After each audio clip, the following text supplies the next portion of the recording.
Witam Was. Witam Was w materiale, który jest materiałem zaległym. Jest to mój wyjazd do Gdańska, do dzielnicy, w której się wychowałem, Brzeźno, do Gdańsk-Brzeźno. Było to w styczniu, w grudniu, przepraszam, było to w grudniu. Pod koniec grudnia tam spędziłem święta i Sylwestra.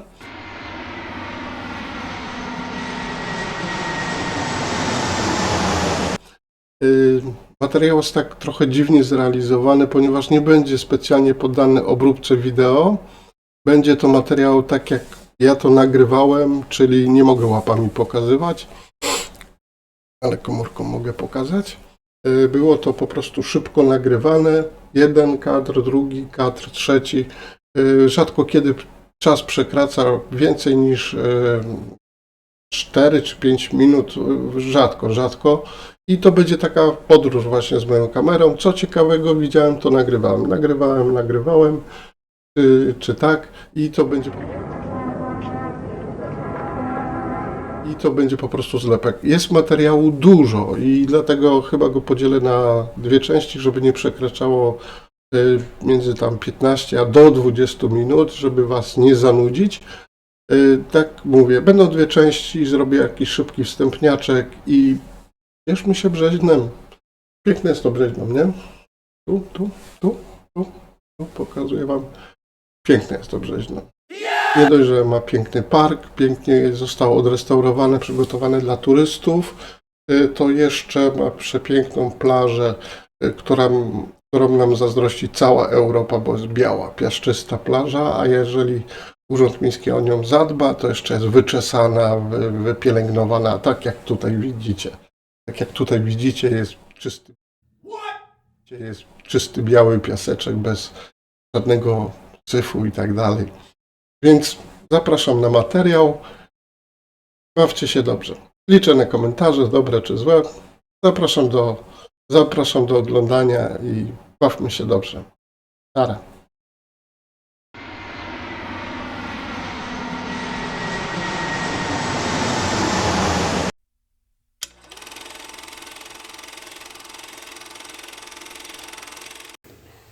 Cześć i czołem. Zaczynamy tutaj podróż. Właśnie wychodzimy na zewnątrz. Lecimy do Polski. Opowiemy sobie króciutko, jak to się robi, jak to się je, z czym i tak dalej, nie? Miała być ładna pogoda, miało być pięknie, ale no, w moim szczęściu jest troszeczkę, chmur się przebija, ale jest wiatr. Jest potężny wiatr i tak dalej. Kto to powiedział, że Maciek będzie latał, jak będzie ładna pogoda i tak dalej. Ale powiedzmy, takie słoneczko i ładna pogoda to jest dla frajerów. I tak dalej. My latamy ekstremalnie. Ma być brzydka pogoda, huśtać, rzucać samolotem. Najlepiej niech będzie super mega odprawa na lotnisku. Pa!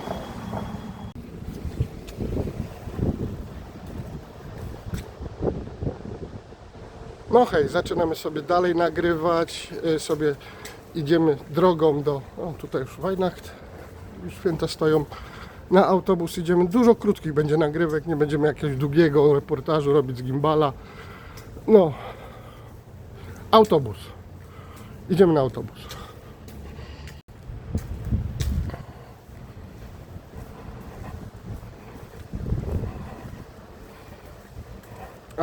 Autobus.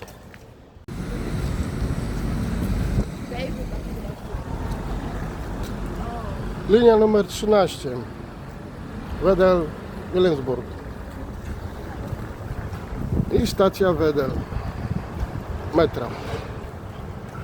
Najbardziej kolorowa linia, jaką tylko może znać Hamburg. Jeżeli spotkać Eskimosa, to trzeba jechać takim autobusem numer 13. Tutaj wszystko spotkacie. Eskimosa, kangura, misia koale, wszystko. Misz masz. Najbardziej egzotyczna linia Hamburgu. Schody ruchome. Balsam na moje nogi. Hobanhof. Kurwa, tutaj zobaczycie zo dopiero. Ja pierdolę. Kto się nie w stanie poruszać po Hobanhofie, to niech sobie daruje podróżę. Zdechnie. My się kierujemy na pociąg na airport. S1 podpowiem Wam. Dla niekumatych czytatych obrazek jest tutaj w samolocie. Jedna ważna informacja. O, Chobanchow jak Chobanchow. Zajebiście. Miliony ludzi. Obiecałem kręcić, kręcę. Oj tam, z baranami. Jedziemy. O, widzę. Jedna mega, no kolejne schody ruchome, wiadomo. W Polsce rarytas, rzadkość. Jedna bardzo, bardzo mega ważna rzecz. Na lotnisko jadą tylko 3 pierwsze wagony. Powtarzam, 3 pierwsze wagony. Tutaj jest symbol. 3 pierwsze wagony, żebyście się nie ładowali do tyłu, bo pojedziecie na wycieczkę po Hamburgu. Ładujemy dupę, wszyscy już z walizkami. Widzę, że nie tylko ja wpadłem na to, że można polatać samolotem. Pakujemy dupę, żeby usiąść. Pewnie, ja zawsze na jakiegoś debila trafię. Ja to mam w standardzie wpisane. Chobanchow. Tak jak mówiłem, 3 pierwsze wagony. 3 pierwsze wagony. Chuj będzie trzeba. Dziadka pierdolić będzie. Dobra, idziemy sobie dalej.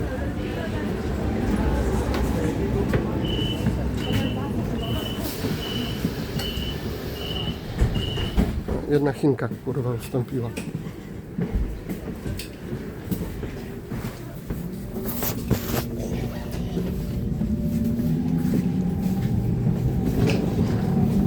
Sorry.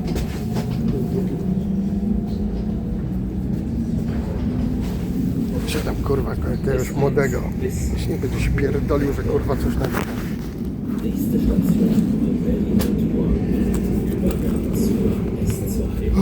wszyscy już w trybie podróży, czyli rozbieramy kurtki, kurwa i tak dalej, bo oni już... Ludzie jak lecą samolotem, dostają takiego kociego, kurwa, łba, że głowa boli. Robią rzeczy, których w życiu by nie zrobili. Ale cóż, moda. Dobra, pa. Tu nie będę Wam chyba nagrywał, nie? Że jazdy metrem, bo metro jak metro. Przód, tył, siedzenia, ludzie. Hamburg wieje, zaznaczam wieje, bo jak Maciek leci, to kurwa wieje. No. Bo to nie jest dla frajerów. Miałem wziąć gimbal, ale po pierwsze na gimbal to na lotnisku się krzywo patrzą, trzeba mieć kurwa jakieś pozwolenia albo schować go głęboko, a na pewno nie używać. No najlepiej jakby ludzie komórek nie nosili, to też by byli szczęśliwi. No mówię, no metrem nie będziemy się tutaj dalej nagrywać, podniecać, bo nie ma co. Mam nadzieję, że nie będę musiał tego wszystkiego na serwer wrzucać, bo miejsca jest kupa. Metro, jeszcze raz powtarzam, jak jest metro, znamy, przód, tył, siedzenia, ładne, czyste, to w miarę dbają, bo to tutaj trochę dbają, Polacy sprzątają. No. Jedziemy. Przypominam, że metro S1 jedzie na lotnisko, S-Bahn S1 jedzie na lotnisko i pierwsze 3 wagony, bo jeżeli wsadzicie dupę do tyłu, to będziecie zwiedzać Hamburg. No, na razie barany.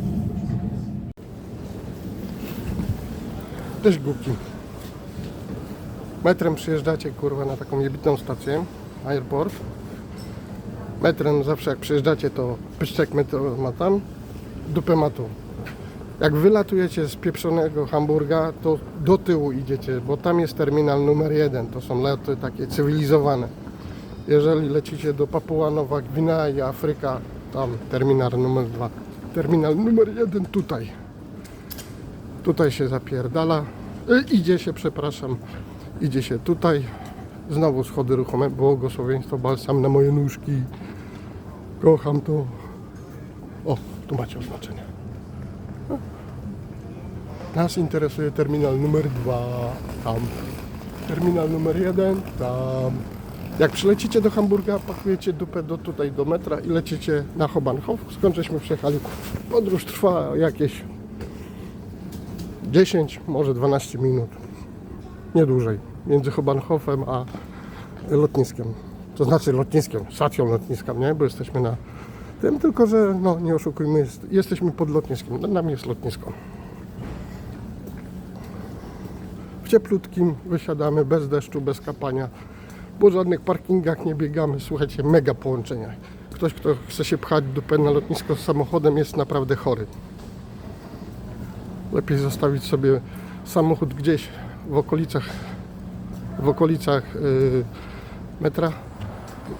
W Hamburgu dojechać tutaj metrem i słuchajcie, naprawdę bajka. Idzie się, zobaczcie sami. Czysto, pięknie, elegancko, schody ruchome. Kocham schody ruchome. Nienawidzę chodzić po schodach. Powinni wymyślić schody ruchome do samolotu. Cześć kobieto. Ale będzie się puchać, to się pucha nagrywa. No. Gęby mojej oglądać nie musicie, poczekajcie sobie. Przeżyję. Dobra, jedziemy. Bum, bum, bum, bum, bum.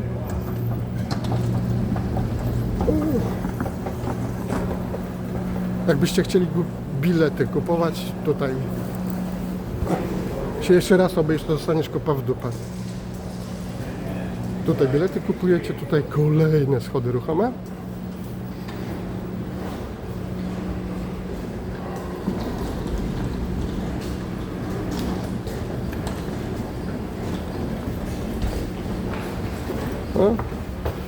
No, tak jak mówiłem, jeżeli chcecie spotkać Eskimosa, to trzeba przyjechać do Hamburga. Na Arktyce ich nie spotkacie, czy tam kurwa, na tym białym biegunie. W Hamburgu wszystko spotkacie, Eskimosa też. Kangura z bumerangiem. Pijanych Rusków to standard. My teraz idziemy zapalić. Teraz tak, lotnisko w Hamburgu. Jesteśmy na totalnie poziomie zerowym. Totalnie poziom zerowy. Tutaj widać taryfy podjeżdżają. My idziemy zajarać, to jest poziom zerowy. Na security trzeba wejść wyżej. Wchodzimy na security i zaraz tam też chwileczkę nagram, niech spieprzamy. Tu jesteśmy. Sklepy i tak dalej. Standard lotnisko. My idziemy zajarać. Edeka tu jest chyba. No, Edeka.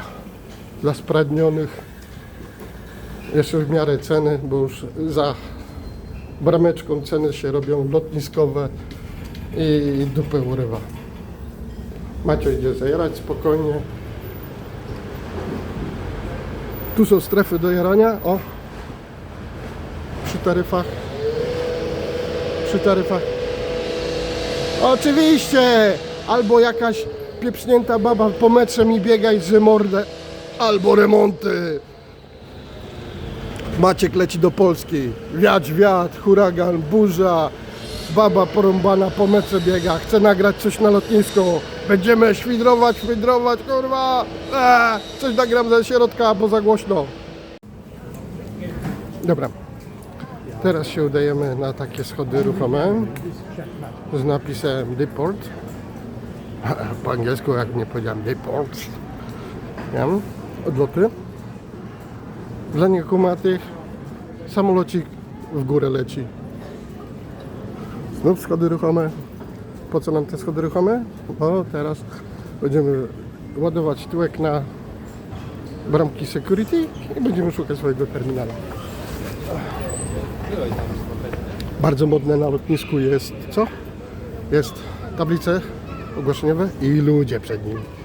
Bo to nie idzie sprawdzić w domu, co, jak, nie, to trzeba się włącza ludziom właśnie system bądź głupi. Dobra. Tu są odprawy międzynarodowe. Trzeba walizkę nadać, bla bla bla bla. Tam się u góry można sobie popatrzeć i polampić na ten. Tu są Tu mamy wszystko. Tu mamy wyższy już poziom, nie?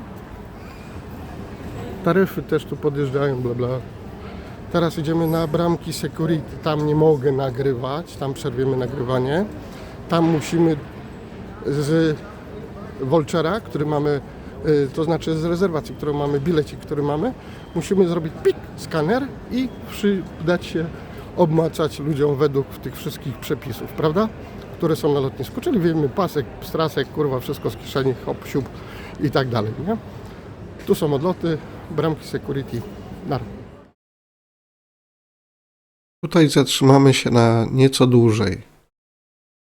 Co powinniśmy wiedzieć o bramkach security? Istnieją one dla naszego bezpieczeństwa i innych i one naprawdę działają. Na bramkach security obowiązują przepisy, które dotyczą wszystkich bez wyjątku. Nie jesteśmy kimś szczególnym, nie będą na nas zwracać jakiejś dodatkowej uwagi czy coś. Po prostu jesteśmy traktowani wszyscy tam tak samo. Na bramkach security przede wszystkim przechodzimy przez wykrywacz metali i on naprawdę działa. Nie należy go testować. Wykrywa wszystko, co jest metalurgiczne, metaliczne i tak dalej. Począwszy od sprzączek w paskach, skończywszy na okuciach w butach, gwoździach w butach, jakichś obrączkach dodatkowych i tak dalej, które mogą być na Was, tudzież jakimś pressingu i tak dalej. Proszę pamiętać też, jeżeli posiadacie bilety komunikacji miejskiej z paskami aluminiowymi, też są wykrywane. Jakiekolwiek monety drobne w kieszeni będą buczały i będą powodowały to, że będzie Was się odsuwać na bok. Na przykład gumy do rzucia, takie płaskie w opakowaniach metalowych, jeżeli macie w tylnej kieszeni, też zostaną wykryte, muszą Was wtedy odsunąć na bok i Was dodatkowo przeszukać, przebadać. Wykrywacze substancji niedozwolonych naprawdę też działają. Raczej powinniście się wystrzegać przed lotem dotykania, brania w ręce, ocierania się o takie właśnie niedozwolone substancje, materiały wybuchowe, tudzież jakieś narkotyki i tak dalej. Na niektórych liniach lotniczych jest coś takiego, że potrafią nawet na niektórych lotniskach potrafią badać przy pomocy takich dodatkowych ściereczek, tudzież jakichś takich odkurzaczy wąchających, torebki, saszetki podręczne i tak dalej. Jeżeli tam cokolwiek piknie, mignie, to naprawdę mamy znowu kłopoty. Następną rzeczą jest prześwietlenie bagażu podręcznego. Jest prześwietlany. Owijanie w dodatkowe gazety, majtki i tak dalej. Nic nie pomoże. Zostanie to wszystko prześwietlone, więc należy do tego naprawdę podchodzić z głową. Co pakujemy do środka, co bierzemy na pokład. Jasno to jest napisane w wytycznych biletu i proszę się do tego stosować. Później powiem, dlaczego to jest tak ważne.